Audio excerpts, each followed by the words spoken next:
بسم الله الرحمن الرحيم. النهاردة هنقدم لكم مشروع مبسط لتحلية مياه البحر، وده حاجة بسيطة وإن شاء الله نقدر نعمل أحجام كبيرة بعد كده. وهنوريكم الطريقة البسيطة دي الأول، وبعد كده إن شاء الله ربنا يسهل ونعمل الحاجات الأكبر إن شاء الله. أنا عندي مؤشر درجة الملوحة دي TDS. دلوقتي هنقيس المية. احنا المية طبعا معكرينها، جبنا الدرجة النهائية اهيت. دي نسبة الملوحة العالية، وحاطين فيها برضو لون نوريكم اكن المية مصدية. كده جاب النسبة العالية اهيت.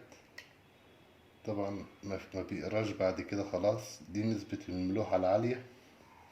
هنوريكم اول تجربة، المرحلة اللي قبل الفلترة المية هتبقى وضعها ايه، وربنا يسهل ان شاء الله. بس هي طبعا هنشغل الموتور. دي المية اللي طالعة عملت في الموتور. دي المية اللي طالعة، مية برضو نفس اللون، وجايبة هتجيب نسبة الملوحة هي العالية.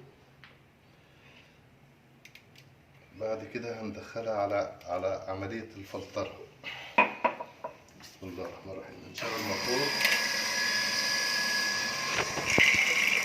ادي المية،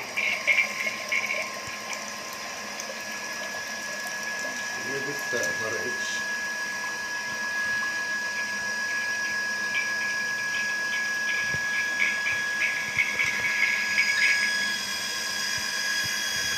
هي مية غامقة شوية، بس طبعا هنقيس نسبة الملوحة. هنا وصلنا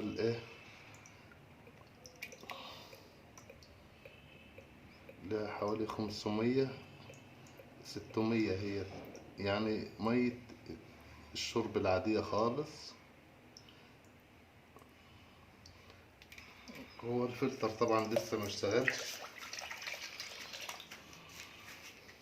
هنا بيوصلنا كل طبعا في نسبة ملوحة، يعني ما فيش اكس عندي، يعني ما جبتش حتى الاكس، يعني نسبة صالحة للشرب ممتازة. يعني كل ما بتبدأ عملية تشغيل الفلتر المية بتبدأ تروق. طبعا المية بتبدأ تروق شوية شوية. يعني احنا بندخلها بعد كده لو فلتر عادي بينظف المية. نسبة برضو المية اللي هي مية الشرب مفيش اكس في المؤشر اهوت، يعني 500 وحاجة يعني، او 400 اهيت، 402، يعني واقفة عند 500. مية النيل عادي تنفع، صالحة للشرب وصالحة للزراعة وحاجات تانية. والله الموفق، والسلام عليكم ورحمة الله وبركاته.